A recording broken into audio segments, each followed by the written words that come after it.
석상지, 인과응보 이야기. 하필라성의 비극. 부처님 당시 인도에는 17대국이 있었는데 그 중에도 제일 큰 나라는 마갈타국이었고 교살라국은 그 다음 가는 나라였습니다. 그런데 부처님의 나라인 카필라국은 두 번째 대국인 교살라국에 매어 있다시피 할 정도의 작은 나라에 불과했습니다. 교살라국의 서울인 사위성의 파사이광은 카필라국의 왕족인 마하남의 딸이 미모가 아주 출중하다는 소문을 듣고 후궁으로 맞아들이기로 작정하여 중매인을 보내 청혼했습니다. 비록 국력은 사위국에 떨어지는 석가족이었지만 자기네 종족이 교살라국의 왕족보다 우월하다고 생각하는 선민관념이 있었으므로 이 청혼을 아주 싫어했습니다. 하지만 당시 사위국의 막강한 국력 때문에 무조건 거절할 수도 없었습니다. 마하남은 마침내 자기네 하녀의 딸 중에서 용모가 아주 뛰어난 여인을 자신의 딸인 것처럼 꾸며 파사이광의 후궁으로 보냈습니다. 마침내 석신여로 가장한 이 하녀의 몸에서 유리왕자가 탄생하였고 8살이 된 유리왕자는 활 쏘는 법을 배우기 위해 외가인 카필라국으로 왔습니다. 때마침 유리왕자의 외조부인 마하남은 아주 훌륭한 누각을 세우고 화려한 자리를 꾸며 성도 후 12년 만에 고향으로 돌아온 부처님과 그 대중을 청하려고 하였습니다. 유리왕자는 자기 나라에서도 보지 못한 화려한 누각을 보고 호기심이 생겨 단 위로 뛰어올라가 제일 좋은 자리에 앉았습니다. 그러자 석씨의 아이들이 우르르 달려와 욕설을 퍼부었습니다. 이놈, 어디라고 거기를 올라가느냐? 종의 새끼가 분수도 모르느냐? 단에서 쫓겨 내려온 유리왕자는 호위 장군으로 데리고 갔던 호약으로부터 자기의 어머니가 천민 출신이라는 것을 듣게 되었습니다. 유리왕자는 이를 악물며 맹세했습니다. 내가 장래 왕이 되면 기어코 카필라성을 정복하여 이 족속들의 씨도 남기지 않으리라. 그 뒤 파사이광이 자리를 비운 틈을 타서 유리왕자는 왕위를 찬탈하고 각종 병사를 일으켜 카필라국을 정벌하기 위해 진군했습니다.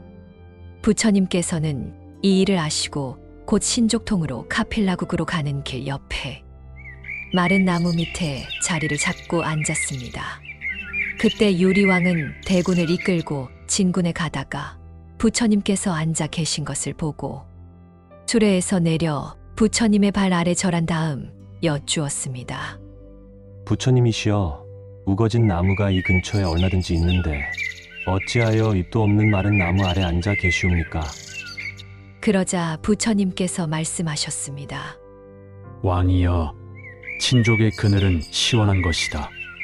그러나 내게는 친족의 그늘이 없도다. 이 말씀을 들은 유리왕은 부처님의 생각을 알아차리고 곧 군사를 돌려 본국으로 돌아갔습니다.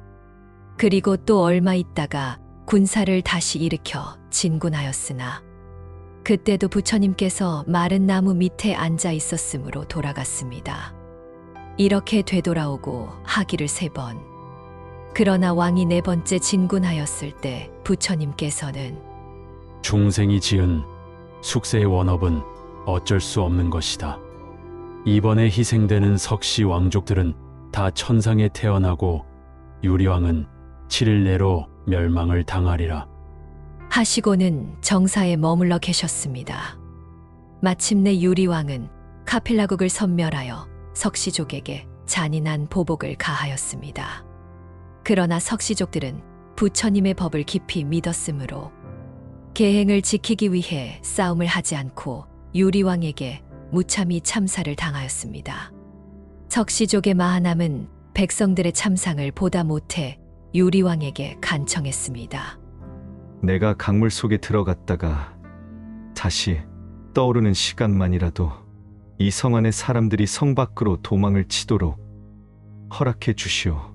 물속에 몸을 던진 마하남은 머리를 물속의 나무 뿌리에 얽어매고 자살했습니다. 마침내 마하남이 물 위로 떠오르지 않자 유리왕은 물속으로 뛰어들었고 이 광경을 보고는 자신의 행위에 대해 매우 후회했습니다. 마하남은 거룩했다. 사람들의 목숨을 살리기 위해 저 같은 죽음을 택하였는데 나는 어찌 이다지도 용렬했던가. 유리왕은 군대를 거두어 돌아갔습니다. 그 7일 뒤 유리왕은 배를 타고 강을 건너가다 자신과 군졸까지 병력과 풍랑으로 몰사했다고 하며 기록에 따라서는 강복판에서 불이 솟아올라 타 죽었다고 합니다. 뒷날 부처님께서는 이 카필라성의 비극적 인연을 다음과 같이 말씀하셨습니다. 비구들이여, 옛날 왕사성에 흉년이 들었을 때 주민들은 모두 성 밖의 못에서 고기를 잡아먹으며 생명을 이었느니라. 그때 못 속의 구소와 양설이는 이렇게 생각했느니라. 우리는 아무 죄도 없고 저 성 안의 사람들도 아무 죄를 지은 일이 없다. 그런데 저 인간들은 우리만 잡아먹는다. 우리 둘은 반드시 이 원수를 갚자. 그때의 구소가 유리왕이요, 양설은 호학장군으로 태어난 것이다. 비구들이여, 원인과 결과의 이치는 무서우리만큼 확실하게 그 가품이 나타나는 것이다. 카필라성의 멸망 또한 씻기 어려운 하나의 가품이라. 부처님도 막을 수 없었던 카필라성의 멸망, 이와 같이 정해진 업은 피하기 어려운 것입니다. 모든 것을 보복으로 해결하려 하면 매듭만 늘어날 뿐입니다. 남과 나의 매듭을 푸는 것, 그것이 참된 삶을 사는 이의 자세라는 것을 잊지 말기를 당부드립니다.